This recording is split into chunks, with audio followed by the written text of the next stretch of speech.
Orang itu kenal akhirat, tahu akhirat, pemilik akhirat, dan tahu jalan menuju akhirat bukan dari katanya, bukan dari buku, bukan dari Google, bukan dari FB.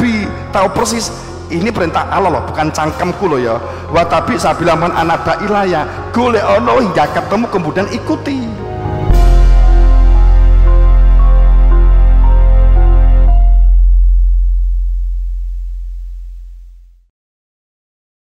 Sesungguhnya ini yang disebut Zabur. Zabur itu lelagon yang dudut ati untuk terhadap sebuah kebenaran. Makanya kan kalau Nabi Daud kan Zabur, maka Nabi Daud memang banyak lelagon.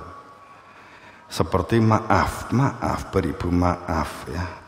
Seperti pada saat lagu suluku-suluku batok-batok elailo itu sampai sekarang siapa yang gagrag gak pernah tahu. Itu yang gagrag selama ini kemudian dinisbahkan kepada siapa? Raden Said atau Sunan Kalijogo. Sesungguhnya yang gagrag tentang lagu suluku-suluku batok itu sebenarnya adalah Nabi Daud. Kayak keruku tak? Artinya Nabi Daud ini endi? Tonggomu. Itu sebetulnya Nabi Daud. Suluku-suluku batok itu Nabi Daud. Kemudian kalau yang ilir-ilir itu yang Sunan Giri. Ilir-ilir itu Sunan Giri. Jadi pada saat beliau gagrag, banyak gagrag-gagragannya. Saat saya menulis ini ya gak ngertikan apa-apa. Terus dia menghentikan suluku-suluku batok ini jane aku kuwi sing ngarang, tapi sing viral Raden Said kan gitu. Judul Raden Said muncul. Tapi kula mboten ngaku loh kan gitu. Kan wong-wong niku kan gitu. Tuh. Ya kan begitu. Jadi memang juga kadang, makanya kan kalau Injil itu sebuah pedoman yang bersifat perintah. Kemudian kalau Taurat itu jok atau jargon katakanlah demikian sebenarnya. Makanya kan itu terus di Quran kan, makanya dikatakan kan terus itu. Quran itu dimaknai bacaan. Kowe mumet pokok janjane. Asline iki genah pokok janjane jenengan. Quran kuwi nek diarani bacaan itu gak nganggo nun loh.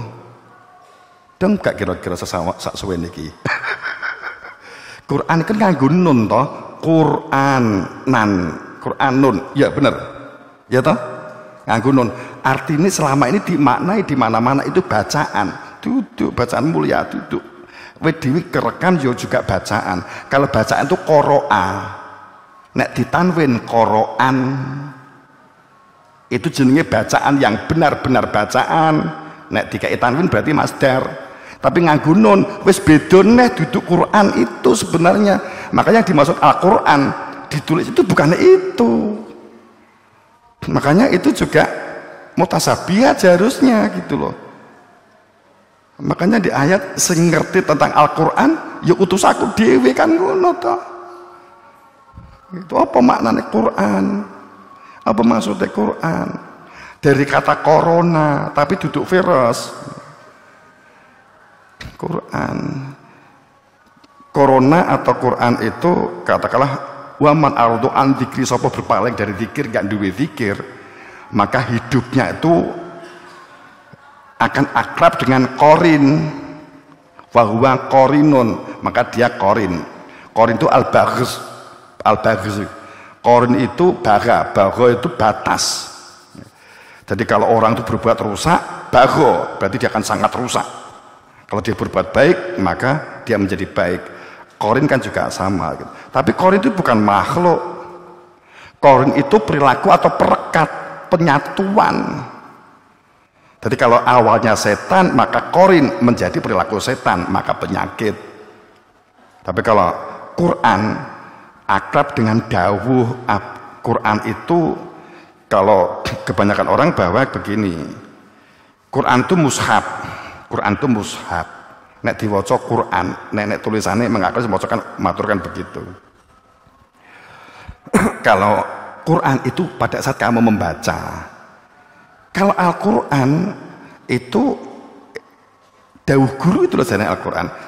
Yang didasarkan Kanjeng Nabi itulah Al-Quran gitu loh. Nek Kanjeng Nabi wis gak tau dawuh, ya wis ra enek. Nah, gitu janjane kan gitu. Supaya enek piye? Nabi gak goblok. Gusti Allah Maha Murah. Gusti Allah itu Ar-Rahman Ar-Rahim. Nek Gusti Allah tuh gak gawe utusan. Gusti Allah tuh cetil, bakhil. Berarti sing iman wong biong biyen tok. Kebangetan tuh Allah kuwi. Ngono kok andeke mbok pengiranke sih. Nek seandainya enggak gawe wakil gitu loh. Jane gawe wakil. Ning karo menungso dindek Gusti Allah ya. Ki piye menungso ki kan ngono tak kira-kira ngono.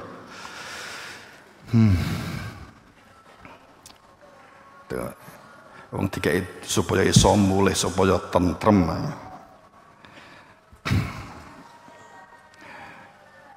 Fama arsalna rusulana tatra. Ini ngomong ayat ini ya. Saya kan hanya menyuguhi ayat. Jadi nek di bahasa ini kan ini. Ya kalau dibahasakan kan itu. Karena permasalahan-permasalahan supaya tidak manusia itu berada, supaya manusia tidak berada di dalam konflik, supaya tata kehidupan itu dalam ketentraman, karena punya orientasi kehidupan, ada kehidupan yang lahir, ada kehidupan yang batin. Kehidupan yang jasad yang lahir itu merupakan refleksi, pantulan dari kehidupan yang batin. Jika batinnya rusak, maka keluarnya juga akan rusak. Nek pabrike rusak, maka metune ya rusak, kan begitu. Tadur yadul alal batin. Maka kemudian tsumma arsalna, kemudian kami utus dari setiap masing-masing umat itu adanya khalifahku. Tatro itu pasti ada di antara kamu sendiri. Jika meninggal diganti itu pasti dalam tatro. Tatro itu rekat yang sangat kuat. Tadi saya sudah matur, seperti halnya satu akar kata. Tatro itu satu makna dengan kalimat taba'a wa tabi. Rantai sambung kait mengikat. Tiap rasul datang kepada umatnya, umat itu selalu mendustakan, mengabaikan. Maka dampaknya karena diabaikan, diperikutkan. Terus mereka di antara mereka diperikutkan. Artinya apa? Omongan ke omongan ditambahi, dikurangi, diperikutkan, dianggapkan, diyakini, menjadi saling mengikuti di antara mereka, sebagian mereka dengan sebagian yang lain. Kan itu jadinya kan gitu. Dan juga di Mursalat, Al-Mursalat juga tertulis begitu. Fariqoti farqo. Dan para utusan-utusan ini yang membedakan antara yang hak dan yang batil dengan sejelas-jelasnya, supaya hidup itu menjadi jelas mana yang hak, mana yang batil, mana yang kafir, mana yang fasik, mana yang munafik, mana yang gelap, mana yang terang, mana yang dulumat, mana yang nur, mana yang ahya, mana yang amwat, mana yang akma, mana yang basir. Fal mulkiyati dzikra. Dan para utusan ini yang menyampaikan dan menampakkan ajaran risalah kerasulan, supaya manusia mengenal zikir dan tahu tujuan hidup. Jelas banget sebenarnya di dalam ayatnya kan begitu. Dan keberadaannya ini untuk menolak rekayasa, kesepakatan prasangka, konsep, teori dari pemikiran hasil anggapan dan kesepakatan dari masing-masing intuisi yang disatukan. Keberadaannya memberi tuntunan adanya kebenaran al-haknya. Itu makanya zikir, hujahnya itu zikir. Zikir ya zikir, Quran ya Quran gitu loh. Kalau di mana Quran wae saiki menjadi kita apa? Tiba Quran gak jelas terus selama ini. Mbok kira Quran gitu. Nah, ya. Enek nune di ngarepe. Enek nune. Artinya apa? Mutlak keluarnya itu dari lesannya Kanjeng Nabi. Nek gak enek, tadi berarti gawe wakil. Kalau dia pemimpinan hebat, pasti membuat wakil. Kalau pemimpin itu bosok, gawe perusahaan, wes gak usah enek direktur lanjutan, wes iki wis tak kei buku bacaan wae, nek ngatur kanggo buku iki, bubrah gak perusahaan. Utawa Pak Karno ngene, wes tak kei aku wis gawe konstitusi, wis enek BPUPKI, wis gak enek presiden terus gak usah. Wis jenenge Pak Karno bosok. Kan ngono. Karena gak bosok, gawe aturan presiden lanjutan kan begitu toh. Terus gak nompo Pak Jokowi jadi presidenmu, wih ya bosok. Gitu. Ojo di Indonesia kan gitu toh. Oh, logis. Lah zikir itu kan hal yang mendasar. Hanya dengan zikir hati itu tentram. Hanya dengan zikir seseorang itu ada kehadiran Tuhan. Hanya dengan zikir orang bisa khusyuk. Kan gitu. Ojo zikir kemudian mbok maknai Quran. Waduh kacau nah gitu. Malah nek nglurusne malah dikira geding karo kono-kono padahal niat kita kena wae dhewe gitu. Gitu loh. Zikir inna nahnu nazzalna dzikra. Kendel eram sing anu Maria.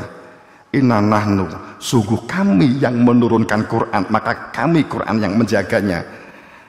Kendel eram deh awakmu iki. Wong kowe iki gak ero lho kok kowe wani-wani dalam kurung Al-Qur'an. Zikir berganti Al-Qur'an iki jarine sapa? Ketemu malaikat Jibril iki sapa? Inna nahnu nazzalna dzikra wa inna lahu hafidun. Itu dijadikan dasar hafal Quran. Itu tinggi dalil. Inna nahnu, kami menurunkan, inna nahnu nazzalna, diturunkan Quran, maka menjaga hafidun dimarahi hafalan. Kacau, nek didawak lagi kacau itu. Engko gelo tau nek nih. Apa enggak entuk apalan? Entuk. Nek kemudian apal tok kowe harus gak nyambut gawe wis sing kacau. Wen apal tok kacau gak? Sing luwih kacau neh kowe apal kuwi dijamin mlebu surga. Kacau neh. Kowe apal kuwi bapak ibumu dijamin mlebu surga. Aduh. Kalau memang Al-Qur'an itu yang dimaksud yang sekarang ini itu adalah sapa sing apal menjadikan seseorang itu masuk surga. Ayo Cong, mikir Cong, ayo. Sorry. Cong ki apa toh? Kalimat penghormatan toh?